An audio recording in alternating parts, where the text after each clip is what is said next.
घने जंगल में भूरा चिड़ा अपनी पत्नी पिंकी चिड़िया और अपनी बेटी टुनटुनी चिड़िया के साथ रहता था। उसकी पहली पत्नी गंभीर बीमारी के चलते अपनी जान खो बैठी थी, इसलिए उसकी खुशी के लिए भूरा चिड़ा ने उसकी छोटी बहन पिंकी चिड़िया से शादी कर ली, ताकि उसकी बेटी टुनटुनी को कभी माँ की कमी महसूस ना हो। लेकिन उसे क्या पता था कि टुनटुनी की मौसी बहुत ही चालाक और शातिर चिड़िया थी। उसने तो भूरा चिड़ा से शादी सिर्फ उसके घर और पैसे के लिए की थी। वो टुनटुनी पर बहुत अत्याचार किया करती थी। पिंकी मौसी, आप तो माँ की छोटी बहन हो ना, उसके बावजूद आप मेरे साथ सौतेला जैसा बर्ताव क्यों करती हो? जब माँ जिंदा थी तब तो आप मुझे बहुत प्यार करती थी, लेकिन जब से माँ हमें छोड़कर गई है आप पूरी तरह बदल गई है। ए टुनटुनी, ज्यादा जबान मत चला मुझसे। मुझे बता कि मुझे क्या करना है क्या नहीं। चल जा किचन में सारा काम खत्म कर, उसके बाद मेरे पैर दबा। बेचारी टुनटुनी चिड़िया अपनी सौतेली माँ का अत्याचार चुपचाप सहती रही। एक दिन उसका पिता टुन्नू चिड़ा अपने किसी काम से घर से बाहर जाता है। उस बात का फायदा उठाते हुए पिंकी चिड़िया टुनटुनी चिड़िया को जबरदस्ती पकड़कर जंगल में छोड़ आती है। बेचारी टुनटुनी चिड़िया उससे बहुत मिन्नतें करती है, लेकिन वो उसकी एक नहीं सुनती। कोई है, मुझे बचाओ यहाँ से। मुझे बहुत डर लग रहा है, बचा लो कोई मुझे। तभी टुनटुनी की आवाज सुनकर कालू कौवा वहाँ पर आता है। क्या हुआ चिड़िया बहन, तुम यहाँ पर अकेले क्या कर रही हो? फिर टुनटुनी चिड़िया कालू कौवे को सारी बात बताती है। अच्छा टुनटुनी, तुम परेशान मत हो, मेरे साथ चलो। मैं इस जंगल में अपना प्याज का घर बना रहा हूँ, तुम भी मेरे साथ उसमें रह सकती हो। तुम्हें डरने की कोई जरूरत नहीं है, चलो मेरे साथ। फिर टुनटुनी कालू के साथ उसके प्याज के घर की तरफ चली जाती है और कालू अपना बचा हुआ काम पूरा करके टुनटुनी को प्याज के घर के अंदर ले जाता है, जिसे देखकर वो बहुत खुश होती है। शुक्रिया कालू भैया, आपने मेरी इतनी मदद की, वरना मेरी सौतेली माँ ने तो मुझे मारने में कोई कसर नहीं छोड़ी थी। आपका ये प्याज का घर बहुत सुंदर है, मैंने आज से पहले ऐसा घर कभी नहीं देखा। वहीं दूसरी तरफ जब कुछ दिनों बाद भूरा चिड़ा घर लौट कर आता है तो वो अपनी बेटी टुनटुनी को घर में हर जगह देखता है, लेकिन उसे तो अपनी बेटी कहीं दिखाई नहीं देती। तब वो अपनी पत्नी पिंकी से पूछता है, अरे पिंकी, हमारी बेटी टुनटुनी कहाँ है? कहीं भी दिखाई नहीं दे रही है। मैं उसे कब से आवाज दे रहा हूँ। मैं उसके लिए शहर से कितने सारे खिलौने लेकर आया हूँ। ये बात सुनकर पिंकी चिड़िया झूठ बोलते हुए अपने पति भूरा चिड़ा से कहती है, भूरा जी, मैं अब तुम्हें क्या बताऊं? हमारी टुनटुनी तो जंगल के चिड़े के साथ घर छोड़कर भाग गई। मैंने उसे समझाने की बहुत कोशिश की, लेकिन उसने मेरी एक ना सुनी और मुझे सौतेली माँ न जाने जितना भला बुरा कहकर ये घर छोड़कर चली गई। मुझे माफ कर दीजिए, मैं उसे रोक नहीं पाई। ये सुनकर भूरा चिड़ा को अपनी पत्नी की बातों पर विश्वास नहीं होता। वो अपनी बेटी टुनटुनी को ढूंढने के लिए निकल जाता है। काफी ढूंढने पर भी उसे उसकी बेटी कहीं नहीं मिलती। तब वो थक हार कर घर वापस लौट आता है। घर आकर वो देखता है तो पिंकी चिड़िया एक कबूतर के साथ उसकी जमीन जायदाद के बारे में बातें कर रही थी। देखो बंटी, हमने उस टुनटुनी को तो ठिकाने लगा दिया। अब बचता है वो सिर्फ भूरा चिड़ा। आज उसे भी मारकर हम यहाँ से सारे पैसे लेकर रफू चक्कर हो जाएंगे। ये सारी बातें भूरा चिड़ा सुन लेता है और वो गुस्से से आग बबूला हो जाता है। अच्छा, तो तुम दोनों ने मिलकर मेरी मासूम सी बेटी को मार दिया है। पापियों, तुम्हें शर्म नहीं आई उसे मारते हुए? अब मैं तुम दोनों को जिंदा नहीं छोड़ूंगा। मैं अपनी बेटी के मौत का बदला तुम लोगों से जरूर लूंगा। छोड़ूंगा नहीं तुम दोनों को। ये कहकर भूरा चिड़ा उन दोनों को बहुत मारता है और मारने के बाद वो बाहर आकर उस घर में आग लगा देता है और आग लगाकर वहाँ से जंगल की तरफ चला जाता है। वो अपनी बेटी टुनटुनी को हर जगह देखता है। टुनटुनी बेटी, तेरे कातिलों को सजा मिल गई है। अब मैं भी तेरे पास आ रहा हूँ। मेरी बच्ची, मुझे माफ कर दे, मैं उन जालिमों से तुझे बचा नहीं पाया।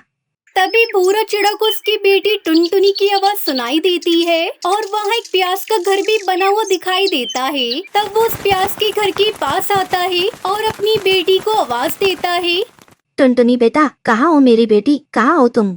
अपने पिता की आवाज सुनकर टुनटुनी चिड़िया वहाँ आती है। कालू भैया, अरे ओ कालू भैया, लगता है मेरे पापा आ गए मुझे लेने के लिए। पापा, मैं इस प्यास के घर में हूँ, आप अंदर आ जाओ, मैं यहाँ अंदर हूँ। फिर उसके बाद टुन्नू चिड़ा भी उस प्यास के घर के अंदर आ जाता है। तब टुनटुनी चिड़िया कहती है, पापा, अब आप मुझे छोड़कर कभी मत जाना। वो नई माँ बिल्कुल भी अच्छी नहीं थी, वो मेरे साथ बहुत बुरा बर्ताव करती थी और तो और वो हम दोनों को मारना चाहती थी। वो मुझे इस जंगल में मारने के लिए छोड़कर चली गई थी। वो तो अच्छा हुआ कालू भैया का, जिन्होंने मेरी मदद की और ये प्यास का घर बनाया और इसमें मुझे अपने साथ रखा। हाँ मेरी बच्ची, मुझे सब पता चल गया है। अब मैं तुझे छोड़कर कभी नहीं जाऊंगा और तेरे साथ इसी प्यास घर में रहूंगा। फिर उसके बाद टुनटुनी अपने पिता भूरा चिड़ा और कालू कौवे के साथ मिलकर उस प्यास के घर में खुशी खुशी रहने लगती है।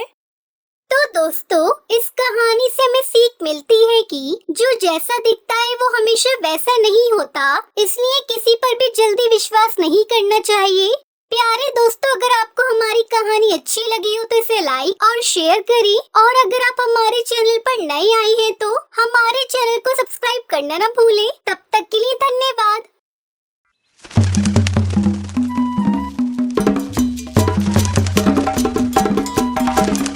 टूनी चिड़िया की दो बेटियां थीं, बुलबुल और टुनटुनी। बुलबुल का रंग सांवला था, जबकि टुनटुनी दूध जैसी गोरी थी। अक्सर उसकी माँ उसे देखकर उसे ताने दिया करती थी। हे ऊपर वाले, पता नहीं इस लड़की ने पिछले जन्म कौन से पाप किए थे जिसके चलते इसे ऊपर वाले ने सांवला बनाया है। इसकी शादी ब्याह कैसे होगा? इसे कौन लड़का पसंद करेगा? ये तो बोझ है, बोझ। तभी वहाँ कालू कौवा आता है। हारी बहन, मुझे भी इसके काले कलूटे रंग को लेकर चिंता सताती रहती है। इसके सामने तो मैं भी सुंदर दिखता हूँ। हाँ रे कालू, देख टुनटुनी को दूध जैसी गोरी है, इसके लिए तो बड़े बड़े घरों से रिश्ते आएंगे। हारी टूनी, तुम सही कहती हो। एक रात कालू कौवा टूनी के पास आता है। देखो टूनी, मेरा एक दोस्त नदी पार जंगल में रहता है, जिसने बुलबुल के लिए एक बहुत ही अच्छा रिश्ता बताया है। कौन है वो? कहाँ रहते हैं? पास ही नीली नदी के किनारे उनका बड़ा सा घर है। मैं तो कहती हूँ बुलबुल की जगह टुनटुनी की शादी कर दी जाए। अगर बुलबुल के सांवले रंग को देखकर उस लड़की ने अगर शादी करने से मना कर दिया तो बड़ा अच्छा रिश्ता हमारे हाथ से निकल जाएगा। ठीक है, कल मैं लड़के वालों को अपने घर बुला लेता हूँ। अगले दिन लड़के वाले आते हैं। टुनटुनी को देखकर मोंटू कबूतर की माँ कहती है, देखो बहन, आपकी बेटी तो बहुत ही सुंदर है, मुझे अपने पुत्र के लिए पसंद है। आप शादी के लिए कोई अच्छा सा मुहूर्त निकलवा लीजिए, चट मंगनी पट बिया करेंगे। तभी वहाँ बुलबुल चिड़िया चाय लेकर आती है। मोंटू से देखकर कहता है, अरे बुलबुल, तू यहाँ? हाँ, ये मेरी बड़ी बेटी बुलबुल है। आप इसे कैसे जानते हैं? ये हमारी ही नदी पर पानी पीने आती है। लड़के वाले टुनटुनी को पसंद करके चले जाते हैं। अगले दिन तुम्हारे माँ बाप ने बड़ी लड़की की जगह छोटी लड़की की शादी क्यों तय की है? वो मेरा रंग सांवला है, कहीं लड़की ने मेरा रंग देखकर शादी करने से मना कर दिया तो इतना अच्छा लड़का उनके हाथ से निकल जाएगा। मगर बुलबुल, आज के जमाने में रंग कौन देखता है? मैं अपनी बहन के लिए खुश हूँ, आपके साथ उसका रिश्ता तय हुआ है। अगले दिन से ही टुनटुनी मोंटू कबूतर से कभी सिनेमा देखने की जिद करती, कभी शॉपिंग कराने की। धीरे धीरे मोंटू कबूतर टुनटुनी से तंग आ जाता है। एक दिन मोंटू कबूतर टूनी चिड़िया के घर जाता है और टूनी चिड़िया से कहता है, टूनी आंटी, मैं टुनटुनी से शादी नहीं करना चाहता। मैं जैसी चिड़िया चाहता हूँ वो वैसी बिल्कुल नहीं है। मैं आपकी बड़ी चिड़िया बुलबुल से शादी करना चाहता हूँ। मुझे उसके सांवले रंग से कोई भी फर्क नहीं पड़ता। मोंटू कबूतर के मुंह से ये बात सुनकर बुलबुल को बहुत खुशी होती है। बेटा मोंटू कबूतर, मैं तुम्हारे इस फैसले से बहुत खुश हूँ। मुझे तो डर था कहीं तुम बुलबुल चिड़िया का रंग को देखकर उसे नापसंद कर दोगे। फिर एक खूबसूरत सुबह होती है। उस रोज मोंटू कबूतर और बुलबुल चिड़िया की शादी हो जाती है। तो ये थी आज की कहानी। क्या आपको पता है बुलबुल चिड़िया का रिश्ता कौन लेकर आता है? अगर आपको पता है तो आप हमें कमेंट करके जरूर बताएं। अगर आपको ये वीडियो पसंद आई हो तो इसे लाइक और ऐसी कहानियाँ देखने के लिए मेरे चैनल को सब्सक्राइब करना ना भूलें।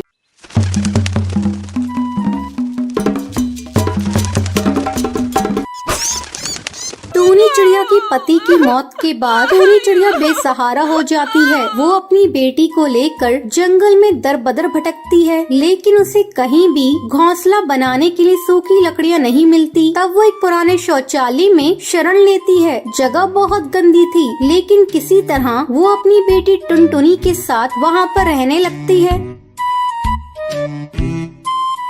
टुनटुनी, ओ टुनटुनी, बेटा जल्दी उठो। तुम उठती हो या मैं लाऊं ठंडा पानी? ठंडा ठंडा पानी जब पड़ेगा तेरे बदन पे तो तेरी जल्दी आँख खुल जाएगी। जल्दी उठ बेटा, तेरे स्कूल का टाइम भी हो रहा है, अभी तुझे तैयार भी होना है। क्या माँ, सोने दो ना अभी थोड़ी देर, बहुत जल्दी उठा देती हूँ। बेटा जल्दी कहाँ है? सुबह के 10 बज रही है। माँ, मैं इतना अच्छा सपना देख रही थी, तुमने मेरा सपना तोड़ दिया। चल उठ सपने की बच्ची, गरीब का सपना कभी सच होता देखा है? इतनी बड़ी हो गई है, लेकिन अक्ल तुझे अभी तक नहीं आई। चल उठ बेटा, बाकी के सपने कल देख लेना। अच्छा माँ, अब भाषण देना बंद करो, मैं जा रही हूँ तैयार होने। जब तक टुनटुनी स्कूल के लिए तैयार होकर आती है, तब तक आप मेरे चैनल को सब्सक्राइब कर लीजिए।